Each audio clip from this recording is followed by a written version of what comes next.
All right. I believe we're live. Yes, we're live. Yeah, this is our last event for the Cinema Femme Short Film Festival. I am so happy that we could talk and conclude with the Spotlight Series event. How are you doing today? I'm doing great. First of all, I'm so excited that we got to be a part of Cinema Femme. Yes, I so wanted to be there in person. I just finished directing a feature, but I know several of the filmmakers that were featured, and like, what good company to be in, and what an amazing yes. event you all put on. Yes, so great. And we did this one, I don't know, I think it was last summer, Yeah, like on August. the HollyShorts Mhm. premiere. But yeah, I just want this kind of be like an expansion of that interview. But this is a question I wanted to start with that I actually don't think I asked you in the initial one. Um, can you talk about your trajectory of becoming a director and what led you to this particular project, Good Daughter? Yeah, absolutely. I started out many years ago as an actor. I went Mhm. to school for acting. I went to NYU, and that was really kind of my focus is and my background. Is I worked in film and television in New York. I did like the whole New York actor thing. I was on SVU. I did Power, Yeah. and at the same time, I got really interested in editing and post-production. And Mm, so I hmm. started kind of, I paid my rent as an editor for many, many years. Um, Hmm. and I kind of had it in my head that like, wow, it seems like directing feels like a perfect marriage of those two kind of positions. Um, Yeah. but it wasn't until I got cast on an episode of The Nick that was directed by Steven Soderbergh. Yes. Yeah. I was so deeply inspired watching him during that process because he Mm. like shoots everything, he edits it that night, like he Wow. created such an immersive experience that I didn't even know you could make films like that. And I was like, Yeah. I want to do that. I want to learn everything that I absolutely can about every aspect of filmmaking that there is. Because I want to he's like the gold standard for me. So Yeah. I went and I took like as many classes as I could about all the different departments so that I would be able to communicate with them because I feel like Yeah. when you're a director, you're a generalist and everyone else is a specialist, but they each have their own vocabulary. And so you need to be able to speak with every single department.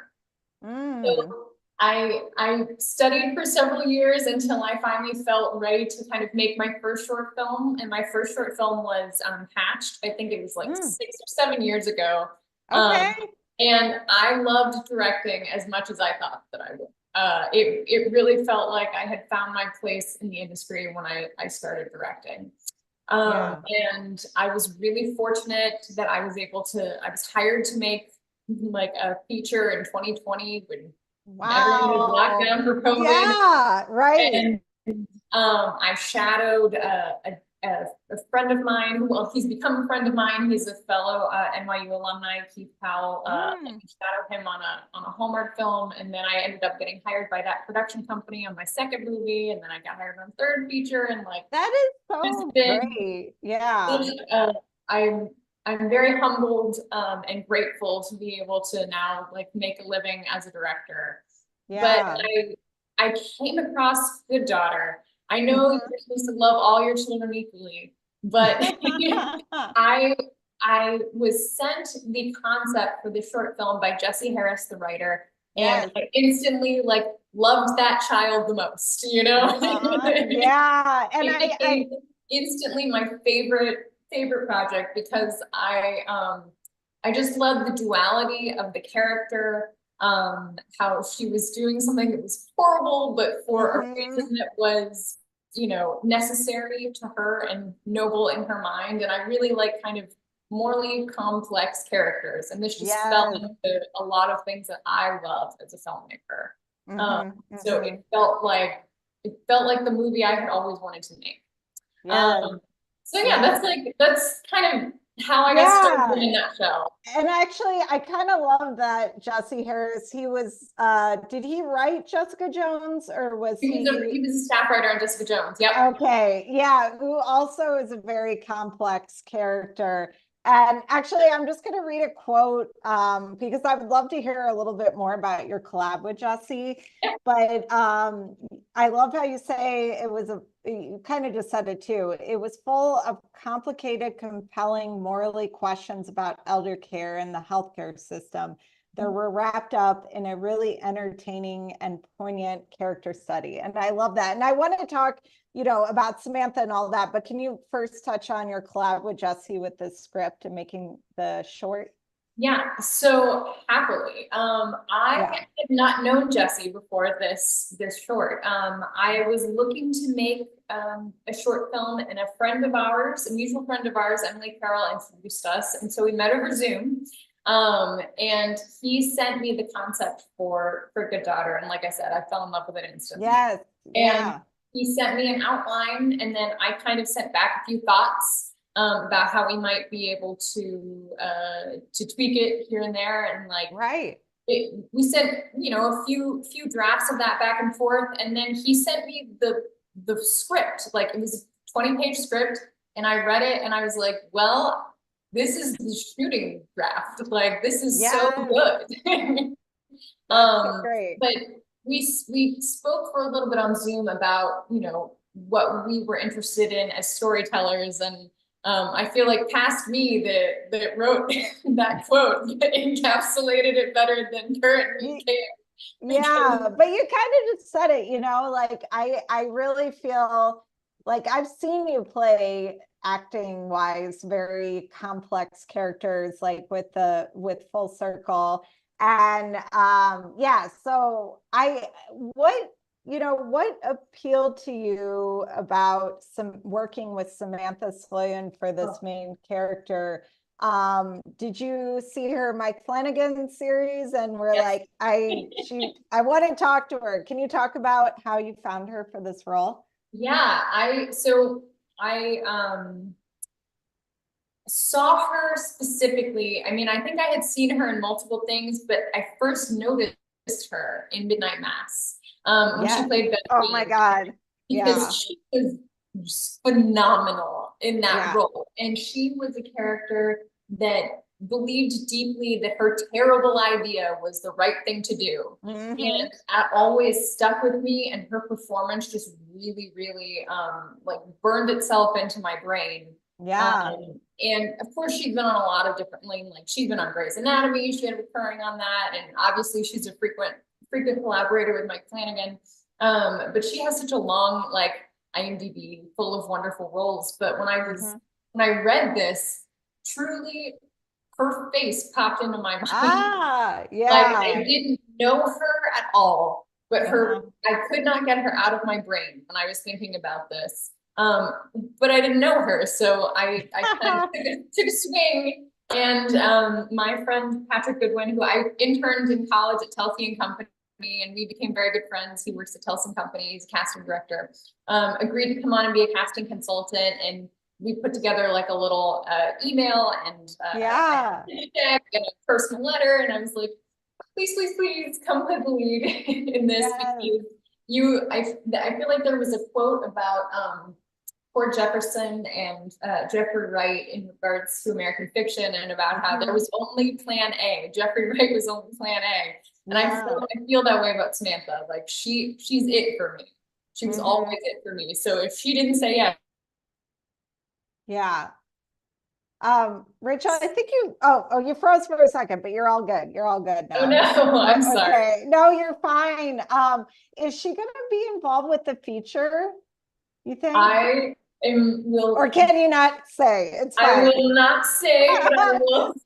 I hope she is. Yeah. I will say that obviously there's lots of details to come, but that is absolutely my intention, because oh my God, I really cannot imagine anyone else in that part.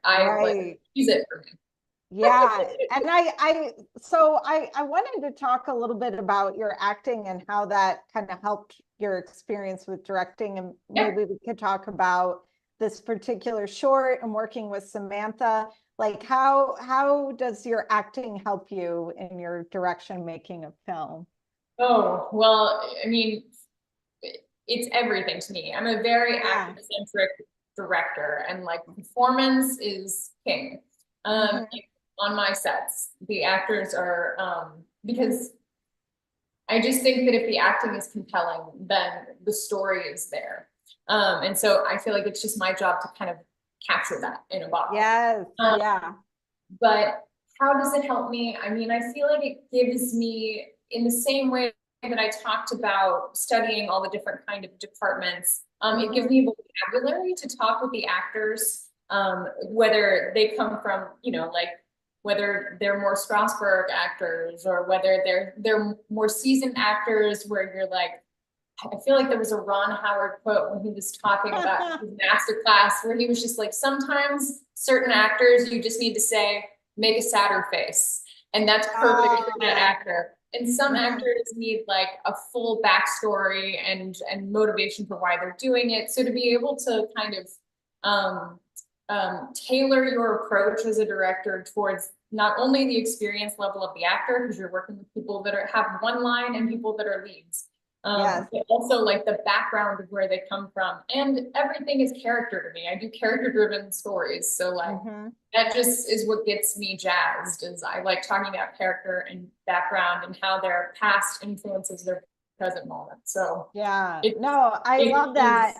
I love that. And you know what, that made me think of, I saw this interview, I think it was the Cannes interview with Martin Scorsese's Killers of the Flower Moon. And he was talking, he was talking about with Leonardo DiCaprio, they would spend hours, like days developing his character. And then with like De Niro, it's just, you know, they just looked at each other because they worked together so much. And I think that's fascinating. Like, you just have to adapt to like how that actor works. And you know, I think that's so cool.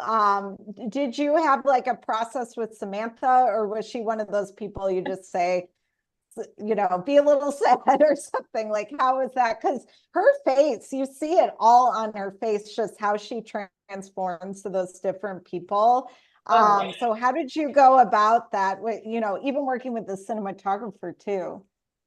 Well, so I feel like Sam and I had an initial conversation where we talked about kind of the character and the motivation behind it and what her history might be. And then I think I maybe gave her one or two directions the entire time, because it's like she just got it, and she got the tone that I was going for. And truly, my work with the DP was just like, how do we shoot this in a way where it captures her energy and her her performance and to have it, you know, just come like flourish as much as possible in the edit, and really have that be the central thing. So I truly did not give her a lot of direction. Like, she took it and ran with it, and she's super smart too. She's like really smart and thoughtful. That's great. Yeah. So it was the easiest job that I've ever had, because she knew. Like, I mean, like, yeah. And you know, something, I rewatched it this morning, and I just love how, like, you know, towards the end, and people hopefully who are watching this have seen the short already. They just want to see our Q&A and follow up about it. But she, in the end, when she, you know, one of the people dies, you just see her from a distance in that hospital room, and she just, you know, you see her just like falling, and I love how, you know, it was all these close-ups, and then when she's like, you know, losing it a bit because of what happens, like, can you talk about those choices? Like, yeah. It's actually one of my favorite, you pinpointed one of my very favorite moments in the whole short. Yes. My cinematographer, Daniel Elise Bartley, and we were watching behind the monitor, or I was watching behind the monitor and she was watching the screen, obviously. And like, we did the wide first, and Sam is such a full body actor. And I've always known that moment is funny, because in the when I've watched that with an audience in a theater, Mhm. always a laugh. The Yes. kid dies and it's always a laugh. Yeah. And I think that is because we chose to shoot it in a wide, but we did the wide first, and both of us looked at each other and we were like, I don't think we should shoot a closer version of this. Like it's Mhm. in her Mhm. entire body. She's a little bit removed from this person and removed from what she has been doing in the Yeah. moment. And then we're back with her when we feel like the consequences of her actions. But it was Yeah. kind of a happy accident, and it really, really, I mean, It it, works. yeah. Yeah. And I love like after that, before she like knocks herself out, you hear her hearing her different names, swirling in her head. And I just thought that was a really good way of, cinematically bringing everything together as well with the script. So it just works so well. Can you talk a little bit about like your festival run with this film and some of the feedback you got while you were screening it? Yeah. Yeah. So we started at HollyShorts, Hmm. and that was a wonderful first experience. And that was the first time that I had seen the film in a theater with an audience, which there's nothing like seeing your film in a Yes. theater as a Uh-huh. director. But it we played in a block where there were more comedies than dramas. And Mm. it's amazing to see how when people have already been laughing, it almost gives them permission to continue Yeah. laughing at your film. And like they found kind of the levity in the piece. Mm. Um, Hmm. and when you play with a lot of dramas, you find I think the darker moments hit harder. Um, Yeah. uh, Hmm. so it's amazing to me to see, just which venue you watch a film in and how it changes your perspective on the film. But we played at Catalina Film Festival, and Sam was nominated for Best Actress there. That's so Um, great. oh, I think she deserves all the awards, but I'm very biased. Yeah. Um, Yeah. Right. Right. in Spokane, and let's see, we just did Sunscreen Film Festival, and then we were accepted into the First Looks program at the Roxy. Oh, So oh, that's we right. had Yeah. also a qualifying run there. Hmm. And then of course we've been the latest at Cinema Femme. That's Um, right. Oh, and and I wanted to share something with you because my husband, he made a good note. So on Wednesday, we showed two programs and it was like literally back to back because we only had a certain amount of time we could use the theater. So it was like quick Q&A with shorts program two. And then we went right into three. And your film was the final film of all the films. And it was so interesting because the second one was more like kind of dealt with darker themes like death and everything. And, the first three shorts that were in shorts program two were all about like losing people and all that. And then you get to the third program and people are just like laughing. And then there's like a lot of awkward stuff.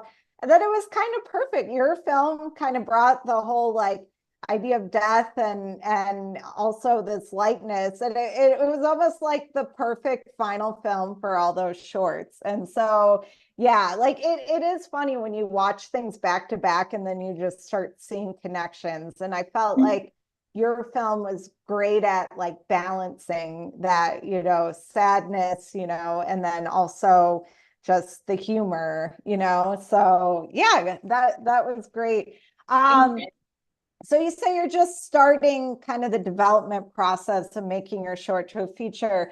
I don't know if you're in depth enough for it. This is your first short to feature, like, yes, yeah.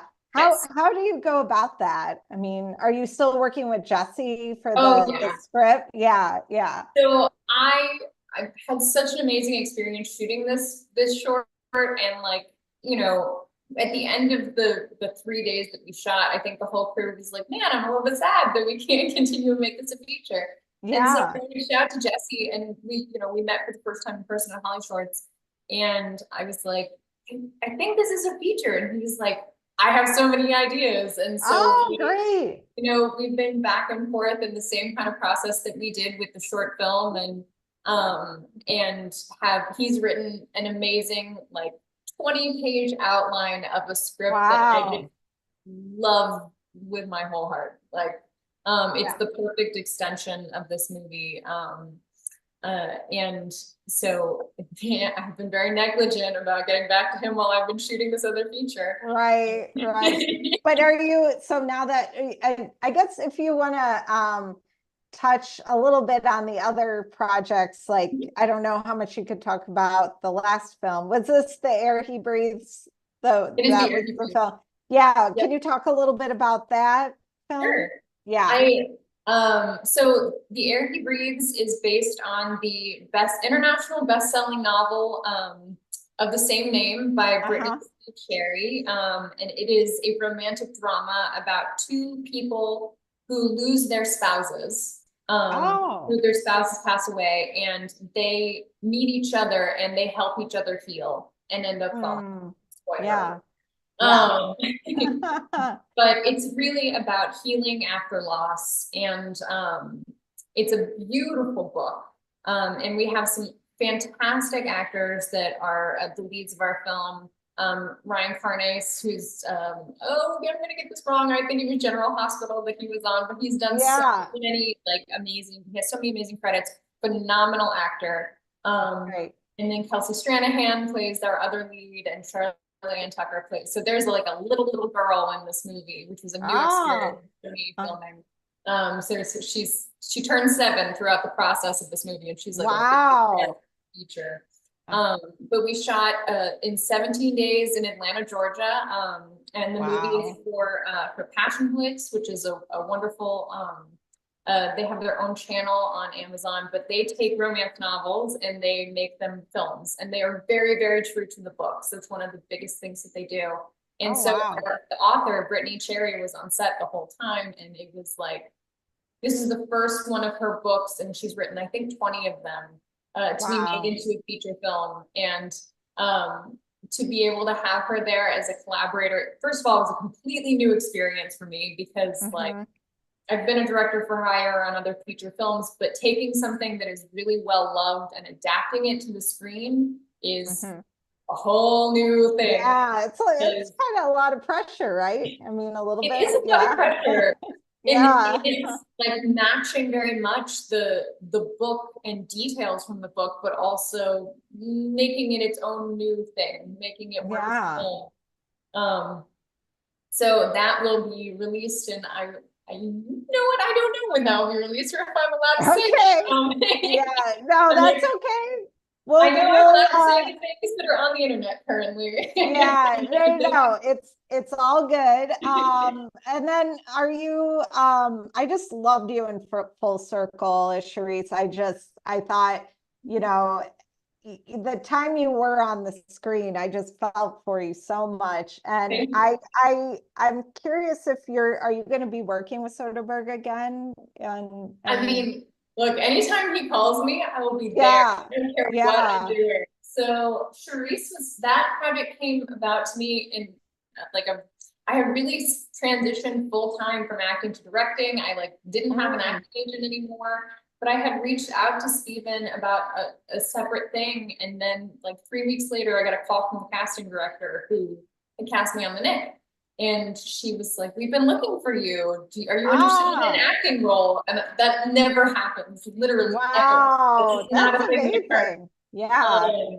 And I was like, sure, what is it? And I read the script, and it was so well written by Edsel. I auditioned for the role, and I instantly fell in love with her too. Morally great characters. She was what I don't think you see very often on TV, and she had a line in the police station where she said, I don't have the mom gene. So she was the mom of a teenage boy who had run off and done things on his own. But she was a bad mom. Who was okay with that. But still loved her son very much and tried her best. but I booked that role just completely unexpectedly, and I got to be, you know, on set throughout the fall of, oh gosh, what is it now? Like 2022, which was just Okay. such a joy. Yeah. So anytime, I mean, look, anytime I Yes. go, I will be there with bells on. I don't care Yeah. what it is. Yeah. And I can't believe you said he edits like the day after or the night or day after he shoots. Like that, I mean, that is insane because his editing is so good. Like so it's I have fascinating. not spoken to him personally about this process, but I have heard from other crew. He goes home and he cuts things together, Oh which my I think is God. just like, I Yeah. don't know how he has the stamina, but constantly of him. Yeah. And I actually I love how he brings female characters to the screen. You know, they are fully dimensional. Yeah. So that's fascinating to me. That's so cool. Is there anything else that's coming up or something you want to comment about characters or acting or before we wrap up? What else is there? I think that The Air He Breathes is definitely the next thing that will be released, and then I am looking forward to getting back to work on the feature of Good Daughter and developing a few other projects. And Yes. I have a new script that just got sent to me, so hopefully there will be more Oh. features in my in the next few months to record. Yeah.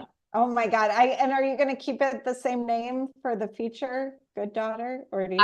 I hope so. Although I hear Yeah. it's a Jessica Biel miniseries that's called The Good Daughter that's coming Oh, out. that's right. That's right. Oh, okay. Like, Well, either way, I'm down because yeah, I love this story. I love how complex it is, and I love how you use the main actress. And so, yeah, I feel honored that we could screen it at our festival and have that as the final film. And this year was amazing. Like we've always had great films and great filmmakers involved with our festival, but we had like packed audiences, which, you know, and then we were like named the number one thing to do at Chicago Magazine, number two thing to do in Time Out.